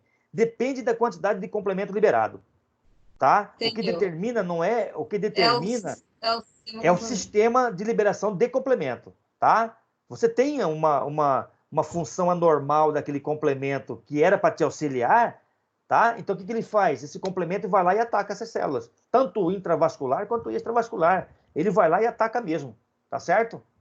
Uhum. Então, isso, quando o médico suspeita de uma anemia hemolítica, por exemplo, ele vai lá e pede toda a dosagem de complemento, todas as frações de complemento, tá? Para ver se está aumentada, se está normal, certo? Para ele ter uma relação e descartando qual é a patologia que esse paciente tem. Tá bom? Tá. Tudo bem até aí? Então, vamos lá. Sim. O que faz, o que acontece?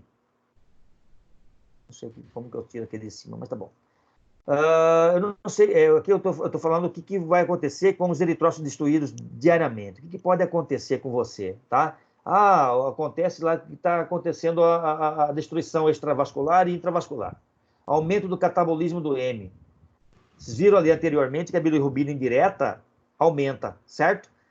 A bilirrubina indireta, ele vai fazer o quê? A tendência era que ele fosse no fígado e fizesse a conjugação e o processo se mantivesse normal.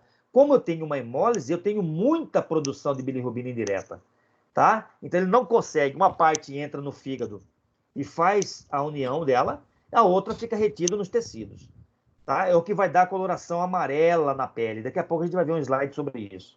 Icterícia aí, ó. Tá? Icterícia é o amarelão. Concorda comigo ou não? Sim. Sim, né?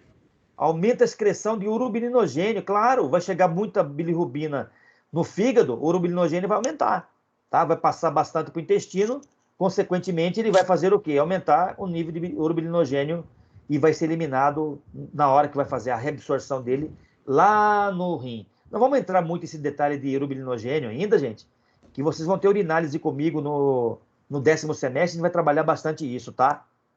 E eu vou procurar não cobrar de vocês na prova, entrando muito nesses detalhes da parte renal, tá bom? Que não é a intenção da fisiopatologia hematológica, tá bom? Eu estou só citando para vocês que depois, quando vocês estiverem no 10º, vocês vão conseguir fazer a união dessas informações.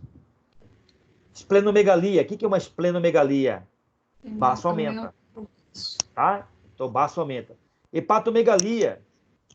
Fígado aumenta. Tá? É aquela sobrecarga que eu falei para vocês que existe dos outros órgãos. Tá bom? A medula vai compensar. O que a medula vai compensar? Nossa, eu vou ter que mandar para o sangue circulante células novas. Então, eu tenho uma reticulocitose. Aqueles reticulócitos, que são restos de DNA, ele aumenta na corrente sanguínea. Professor, pode aparecer eritroblasto ortocromático? Pode aparecer eritroblasto pólico? Pode. Tá? Pode aparecer. Mas a gente falando em sangue circulante, normalmente é a reticulocitose que nós temos que ter como parâmetro, tá? Macrocitose, pode ter? Pode ter uma macrocitose. Excesso de produção, a medula não consegue metabolizar todos os nutrientes, ele começa a mandar para a corrente sanguínea hemácias grandes. Eritroblastos circulantes, aí, ó. Acabei de falar do eritroblastos circulantes, né? Então, são células eritroblastos, gente, eritrócitos jovens, tá bom? Se eu tenho leucoblastos, monoblastos, linfoblastos, eu estou dizendo que tem linfócitos jovens, monoblastos, monócitos jovens, tá? Então, tem um monte de... Esses blastos significa jovem. Como eu vejo a minha medula óssea com esse rompimento tecidual aumentado, tá? A parte eritroide bastante grande, da hiperplasia. Eu tenho alterações radiológicas esqueléticas importantes, isso aqui não entra na nossa alçada, mas se for fazer lá uma radiografia, consegue-se visualizar o infartamento dessa medula óssea, tá? Ela aparece bem congestionada. Se elas, dependendo se for criança ou se for jovens ou adultos, elas têm uma representação radiológica diferente, tá? Porque nós temos que entender que uma criança, ela produz a medula dela, o osso que produz células sanguíneas são diferentes do adulto, tá? Então ela pode ter um infartamento em determinados locais, tá?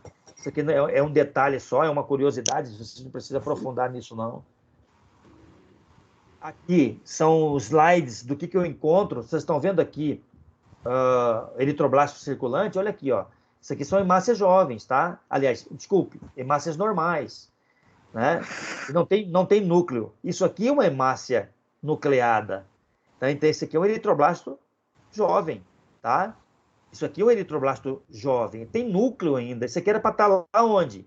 Era para estar lá na medula óssea, não era para estar no sangue circulante, certo? Então, se esse eritroblasto aparece aqui, é porque existe uma anemia instalada aqui, tá? No sangue circulante. A tendência era que esses eritroblastos estivessem lá na fase de maturação dentro da medula. É a última fase de maturação, tá? Oi? 9. Alguém? Hora? 9? Não, enchendo o saco aqui. Tá? Então, isso aqui é um eritroblasto circulante jovem. Isso aqui é um eritroblasto que expulsou o núcleo, tá? Então, essa aqui é uma fase, essa aqui, ó, que tem núcleo, é uma fase anterior a essa, tá bom? Essa célula poderia estar aparecendo aqui? Claro que sim, tá? Mas isso aqui, nem sempre. Então, isso aqui é um eritroblasto, é uma célula eritrocítica jovem. Olha os esferócitos que eu falo para vocês. São esferas, essas aqui são esferas, são bem arredondadinhos, olha aqui, ó, tá? Então, isso aqui é uma característica de uma anemia hemolítica, tá, gente? Aparecimento de esferócitos. Agora, tem que tomar muito cuidado, porque quando a gente é recém-formado, você vai trabalhar em um laboratório e você quer achar paciente doente, tá? Então, você quer encontrar alguma coisa. E aluno meu que chegava lá, professor, mas eu não consigo ver uma leucemia. Mas você não vai ver mesmo, o paciente é normal. Tá? O paciente é normal. Professor, mas esse paciente não tem anemia. Claro que não tem, é um paciente normal. Tá? Você vai ver anemia de pacientes anormais. Então, você tem que saber, antes de classificar esses esferócitos aqui, ver o quê? Uma hemácia normal. Tá? Porque quando você habitua a ver hemácias normais, você acaba descobrindo as alterações dessas hemácias quando elas vêm defeituosas. Tá? Essa hemácia aqui, por exemplo, ela nunca foi normal. Olha o tamanho dela. Né? É uma hemácia macrocítica, muito macrocítica. Esse aqui é um esferócito, bem arredondado. Essa hemácia normal, eu posso considerar ela normal. Olha aqui essa hemácia normal. Tá vendo aqui? Tá? É uma hemácia normal. Essa é uma hemácia normal? Sim, é uma hemácia normal. Essa aqui é bem arredondada. Então, essa aqui são esferócitos. E uma característica bem marcante desses esferócitos é que ela parece bem escura. Tá vendo aqui? Tá? Ela é mais escura que as outras. Se você afastar o seu olhar um pouquinho para trás da tela, você consegue visualizar essa diferença. Tá bom? Nos esferócitos não tem essa parte do meio clarinha, né, Exatamente, professor? Exatamente. Ela é bem condensada, né? Olha só, bem condensada, tá? Bem... Então, assim, para você fazer uma hematologia dentro do laboratório de análises clínicas, você tem que ser bem criterioso no seu conceito visual, tá? É memória fotográfica mesmo, é você aprender a observar a hemácia, ela íntegra, ela normal e ela alterada, tá? Vamos lá para um outro slide. Aqui, o que eu quis dizer aqui é o seguinte: como que se classifica as anemias hemolíticas? Nós temos as anemias intrínsecas e as extrínsecas, tá? As anemias intrínsecas são aquelas que nós temos as duas doenças, as duas anemias que o seu livro didático traz, tá? Porque é um defeito corpuscular e é hereditário. Olha quem que se encaixa aqui, ó, HPN, hemoglobinuria paroxística noturna.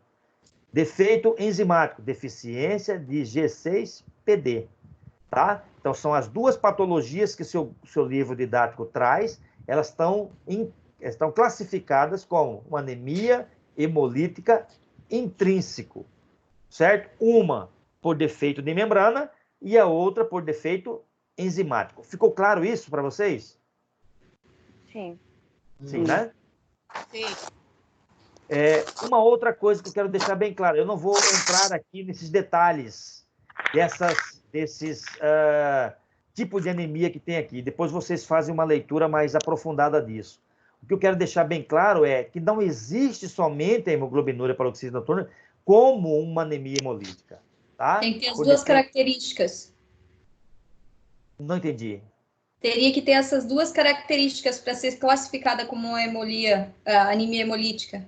Sim, ela tem que ter um defeito de membrana, na verdade, tá? Como anemia hemolítica. Não, então são todas essas, tá? Para ela ser classificada como anemia hemolítica, ela pode ser, ó, por defeito de membrana. Olha o quanto de anemia tem por defeito de membrana. Sim. Esferocitose, eritrocitose, tá?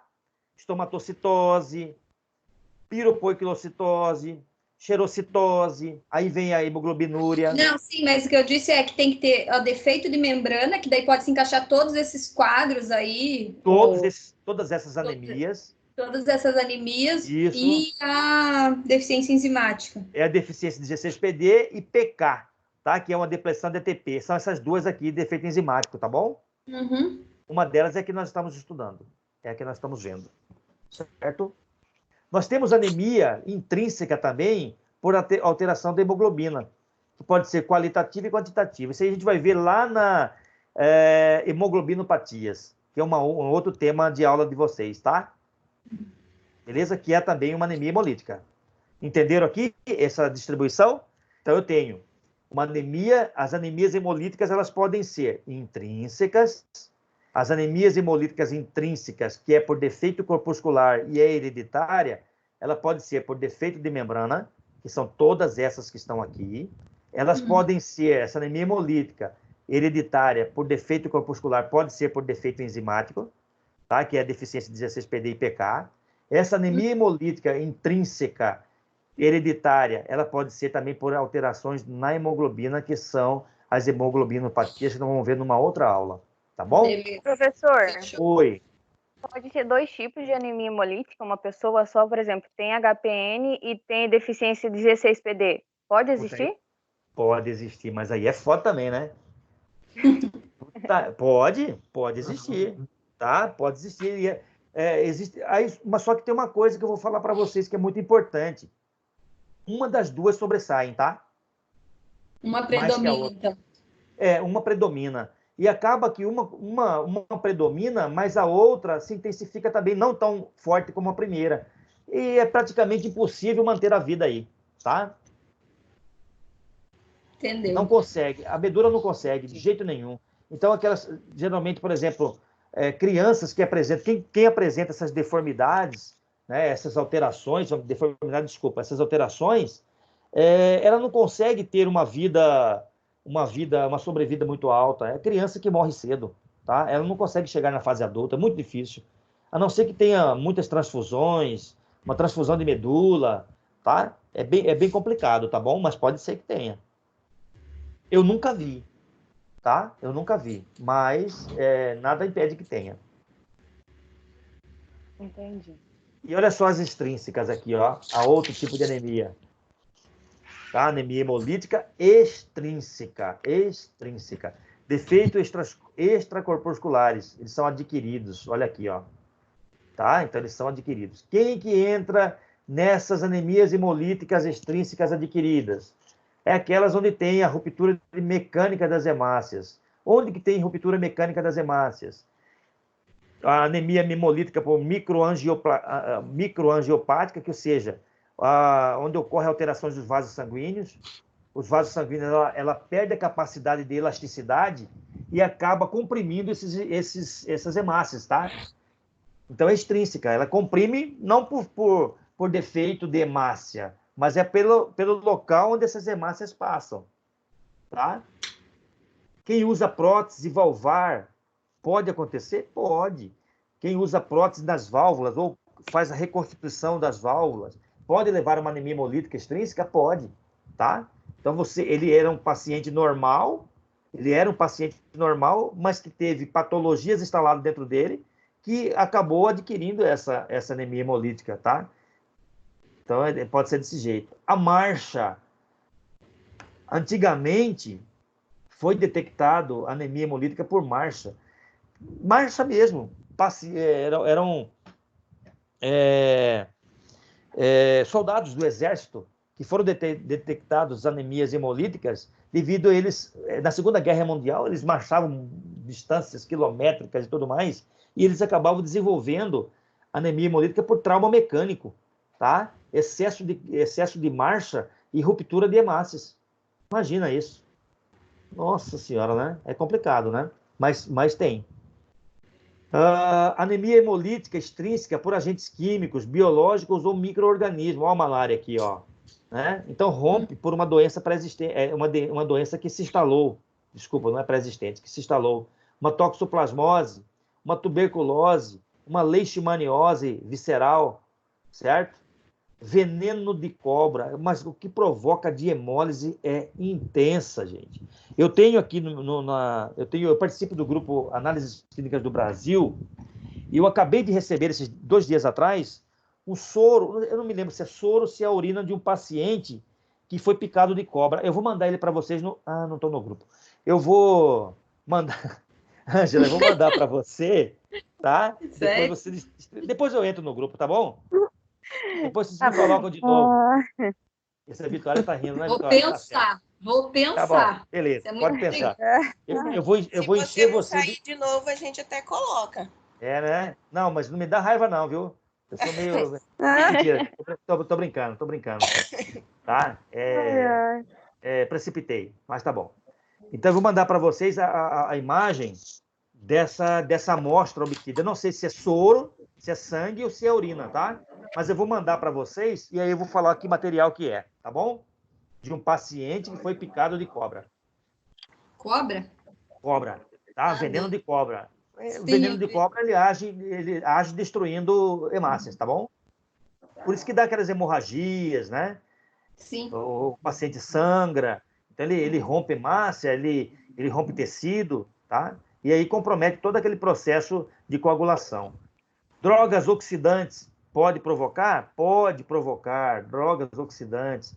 O sistema imune pode provocar essa anemia hemolítica? Pode. Olha só, uma doença hemolítica recém-nascido, o paciente que já nasce comprometido o sistema imune.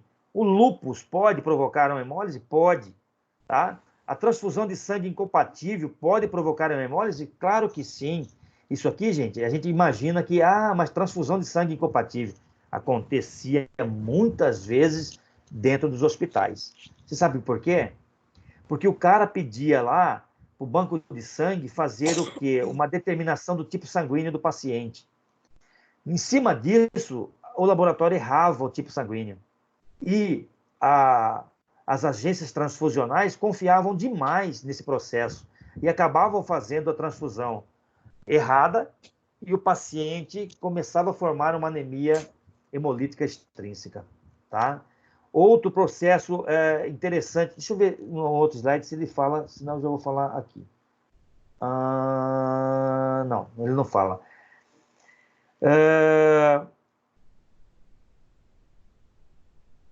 Doenças autoimunes, né? Já falei para vocês, o lúpus é uma delas, né? Qual que é o outro? Professor, que vocês... Oi. Nada a ver com o assunto, é que estão perguntando no grupo se o senhor vai dar presença. A presença é o acesso de vocês no portal, sabia? Tá bom. Tá? Eu não sou eu que vou controlar. A minha orientação é o seguinte: eu entro, eu disponibilizo uma aula para você no AVA, e você entra no AVA. A partir do momento que você entra no link do AVA, quem monitora vocês é o Nick, tá? Não sou eu. Tá bom? Ok. Mas teria que entrar nesse link pelo portal? Teria que entrar no link pelo portal. Mas se você não entrou pelo portal, com certeza o Nick não vai... Até porque tem gente que falou que não conseguia entrar e tal, depois Pois foi é. acabado mandado o link. Eu mesmo mandei Isso. para a Arielle o link. Não, sim. O Nick já está ciente disso, tá? Em relação ao link, eles já estão cientes disso, que tem pessoas que não estão conseguindo entrar. A minha filha faz direito aí também, não está conseguindo entrar pelo link do AVA. Estão passando para ela link por fora, certo? Não, tranquilo. Tá? Mas vocês não vão ser prejudicados, não. Pode ficar tranquilo. Tá bom, obrigada. Tá? Nada. Sequestro no baço. Pode acontecer? Pode. Uma hiperatividade do baço pode fazer sequestro de células e destruir. Alguns achados clínicos, a gente vai passar bem rápido por isso, tá? Da anemia hemolítica. O que eu posso encontrar? Já falei tudo isso aqui para vocês, né? Então a gente vai só reforçar. Sintomas da anemia: fraqueza, tonturas, palidez, cansaço, sintomas cardíacos, icterícia, urina escura ou vermelha, dependendo da quantidade de bilirrubina que passa, né? Cálculos biliares, delgadamento da medula cortical. Ixi, isso aqui já é um estágio bem avançado, tá, gente? Isso aqui a gente não consegue... isso aqui já é uma indicação médica, já é uma... o médico que detecta isso aqui. Massa hematopoética extramedular, nós não conseguimos também mensurar isso aqui, tá? O médico, quando faz a punção de medula, ele consegue, de repente, visualizar, tá? Ou sentir que está congestionado, ou ver, sei lá, através de imagens, né? Úlceras nos membros inferiores, mas é claro que sim. Começa o comprometimento vascular, consequentemente, formação deficiente da atividade de vaso sanguíneo. Esplenomegalia, isso aqui é o mais evidente. Então, o baço começa a ficar aumentado e a gente consegue visualizar isso sim. Olha só a icterícia, tá? Depósito. A pele até um pouco mais amarelada, certo? Isso aqui é uma hemólise. Hemólise, destruição anormal. Essa bilirrubina, esses restos de destruição, eles não têm como fazer o mecanismo de compensação, tá? Então, o que acontece? Ele começa a extravasar para o tecido. Então, ele começa a se depositar no tecido, certo? É igual uma hepatite.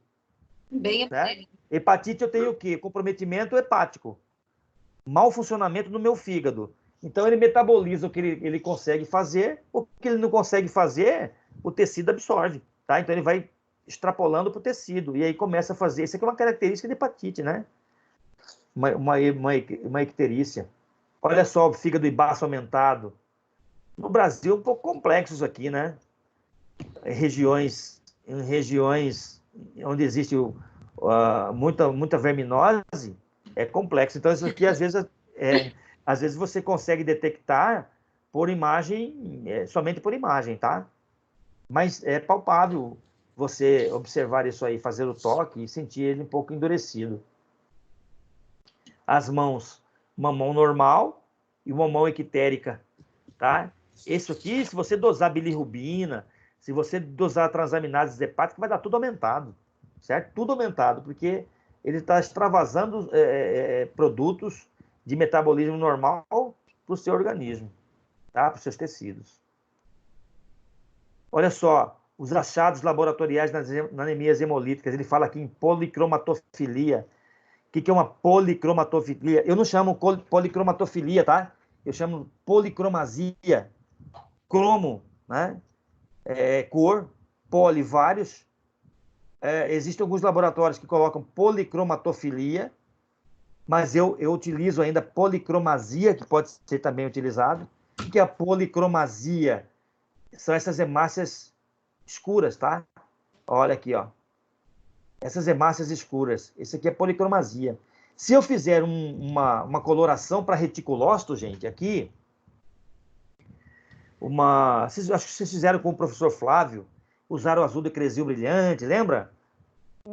Fizeram, juntou uma porcentagem de sangue com azul de cresil brilhante e vocês foram contar hemácias que tinham restos de DNA dentro, de RNA, desculpa, né? Que fica aquelas coisinhas bem esfareladas dentro da hemácia. Se você fizer aqui, essas hemácias que são policromáticas aqui, ela vai estar cheia, tá?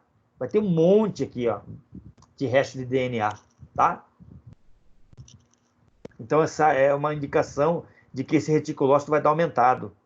Isso aqui, com a experiência que vocês têm de laboratório, com o tempo você vai bater o olho aqui e falar assim, ó, uma hemácia policromática, 2, 3, 4, essa aqui um pouquinho, 5, tá? Então, você pode, por uma lâmina dessa, saber que o seu reticulócito pode estar aumentado, tá? Isso aqui tem que ser relatado, tá, gente?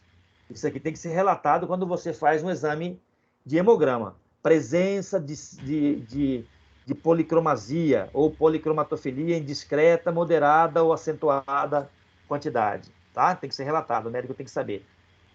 Professor. Oi. Essas alterações a gente só consegue ver pela lâmina, né? Nos aparelhos não consegue, né? Não, o aparelho dá uma indicação. Vocês lembram aquele laudo que eu passei para vocês? Sim. Tá, naquele laudo lá, a gente vai interpretar isso lá na frente, se a gente voltar, né? Não sei como é que vai ser. Mas lá tem assim uns flagzinhos que dão e te levam você a suspeitar que tem, tá? Ele te dá o flag e fala assim, ó, dá uma olhada lá, que eu estou identificando aqui que existe alguns leucócitos, algumas hemácias jovens. Faz um esfregaço sanguíneo, ele não fala assim, lógico, né? Eu estou dizendo, estou fazendo uma suposição. Vai lá, faz uma interpretação, exatamente. Você faz uma lâmina e observa se é isso mesmo, tá? E aí você já pode até perguntar para mim, e se não tiver, professor? Você não coloca, tá? Você contradiz o que o aparelho falou para você. Então, a sua opinião, o seu laudo é o que manda. Entendi. Olha o que eu falei para vocês. Olha aqui, ó, reticulócito, tá vendo? Isso aqui é um bom sinal, né? Então, a minha medula está produzindo, tá? Então, o médico, se olhar aqui, ele fala assim, não, tem reticulócito ok, né? Reticulócito ok, eritroblasto ok. Então, ele pode interpretar se sua medula está funcionante ou não, tá? Ah, professor, mas eu fiz uma lâmina dessa aqui, todas as hemácias têm reticulócito. Poxa, aí esse paciente tem uma anemia extremamente intensa, tá? Extremamente intensa, porque a minha medula óssea está mandando célula, está expulsando o núcleo rapidamente. Vocês podem observar aqui, ó, que nem todas as hemácias têm reticulócito. Mas se todas as hemácias tiverem, a medula está mandando muita célula para cá. Então você tem um quadro de anemia instalado, tá?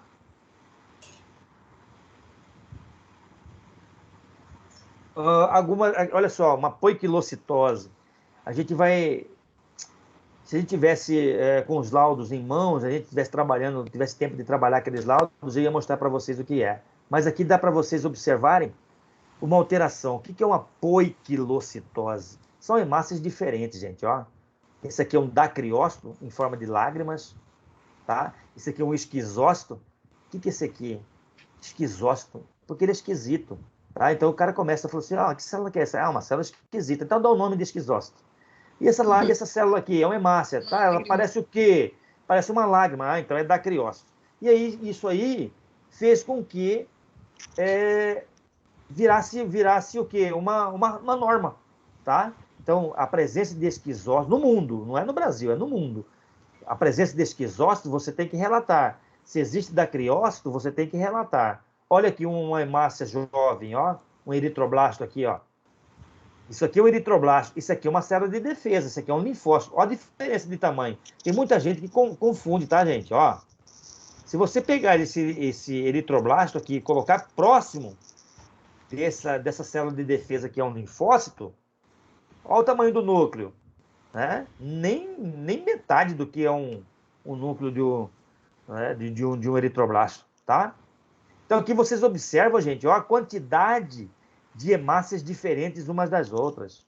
Isso aqui é um quadro anêmico extremamente grave, tá? Então, as hemácias, elas estão saindo da medula óssea toda deformada. Olha essa hemácia que chega até a dobrar, ó. Tá? Então, ela deve ter uma deficiência de algum produto de membrana, tá?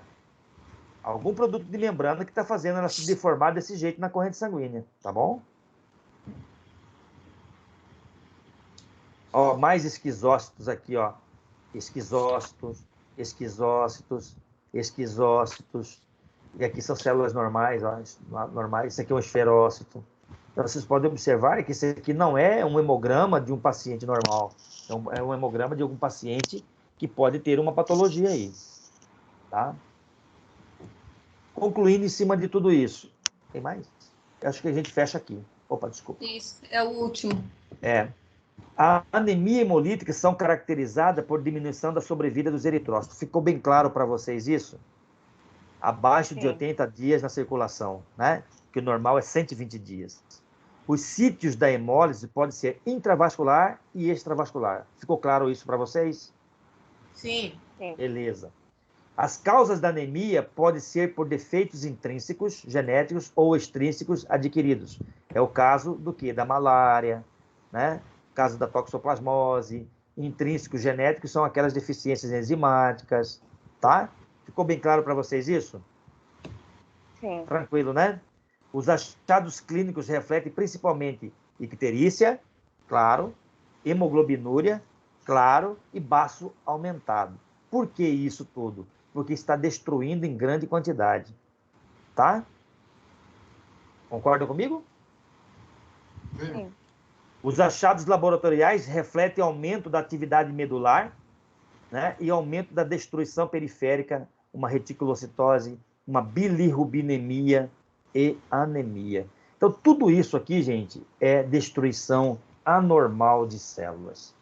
Entenderam, moçada? Uhum. Certo?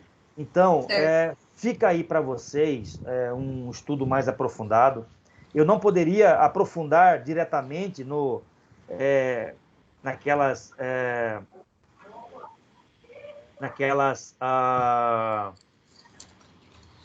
anemias mais específicas lá, né? HPN, glicose 6-fosfato, se vocês não soubessem o que está acontecendo com a hemácia, tá? Então, eu não sei se podemos falar que é uma falha de distribuição de conteúdo para vocês, mas a gente recuperou, tá? Então, a gente recuperou isso. Vocês podem saber de onde surgiu essas anemias e podem aprofundar nessas outras anemias aí, tá bom? Tá bem. Professor, o senhor vai colocar outro quiz no portal? Eu vou, não abriu para mim, tá? Não abriu para eu fazer outro quiz. Mas eu acho que de repente eu coloco até sexta-feira um quiz e aviso vocês. Aí eu dou uns 3 ou 4 dias para vocês fazerem, tá? Tá? Eu vou ser mais específico quando eu passar para vocês a data, tá? Data e horários. Isso, data, horários e valores, tá bom? Oi, Cleninha. Vocês já viram eu consegui liberar ontem para vocês a nota de vocês. Vocês viram lá? Não aparecia nada ontem, prof. Eu consegui. O portal, ele deu uma revertida. Eu tinha lançado algumas notas para vocês e ele zerou tudo. Eu tive que lançar tudo de novo ontem. Tá? Depois vocês verificam e entram em contato comigo, tá? Se aparecer para vocês. Para mim, aparece. Mas o Fábio ontem consultou outras disciplinas que eu dou aula e aparecia para mim lançado, mas para vocês não apareceu nada, tá? Exatamente 10 horas da noite, aí voltou a aparecer tudo de novo. Então é isso. Ó, eu estou à disposição de vocês, gente. A gente vai conversando, não precisa ficar, não, professor, não, conversa comigo sem problema nenhum, o meu perfil é esse, eu não fico deixando de dar resposta. Apareceu os pontinhos, professor. Apareceu, né? Apareceu, tá legal. Aqui. Abri o portal. Fala aí aonde que entra. Vai em visualizar pontos? Isso, lá dentro do AVA, tu clica na bolinha Meus Pontos. Lá você aparece detalhado. Beleza. Gente, nossa aula foi 2h09, pesada, né? Sem intervalo. Olha, eu acho que eu não sabia nem dar intervalo, que até agora não dei intervalo, nem sei. Tá? Mas olha, eu quero agradecer vocês, que é uma experiência nova para mim ter aula assim, tá? Ó, não acostuma, tá? Não acostuma, porque eu não... Não, eu prefiro na sala de aula, que eu me distraio muito aqui quando eu estou aqui em casa. Qualquer alguém que mexe na porta, eu estou distraindo. Não só então, o senhor, a gente também. Eu entendo. E aí acaba... e quando eu estou com vocês lá, não, aí eu sei o interesse de cada um. Eu não vejo vocês, pô. Então eu não gosto disso. Tá bom? Muito obrigado por estarem amanhã comigo aí. Tá? Eu sei que é um sacrifício imenso. Precisando de alguma coisa, estamos aí. Já pode colocar no grupo, já? O que é? Já pode colocar no grupo? Pode, Vitória. Aí eu vou brigar com você. Mas não. Tá bom. Não, eu não sei. Eu achei que estava no grupo da família. Show. Tá? Tá bom? Então, gente, eu não fico mais naquele grupo. Outra coisa que eu quero falar para vocês é o seguinte: como nós temos as aulas vão dando continuidade, tudo que vocês puderem fazer no portal para avançar, pode fazer, estejam à vontade, ok? Ok. Certo? Então, isso aí foi liberado pelo NIC. Se você quiser entrar em aulas lá na frente, não tem problema, pode fazer.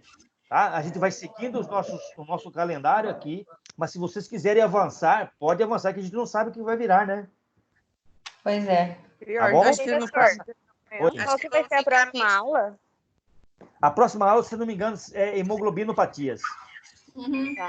Tá? É deficiência de hemoglobina, tá bom?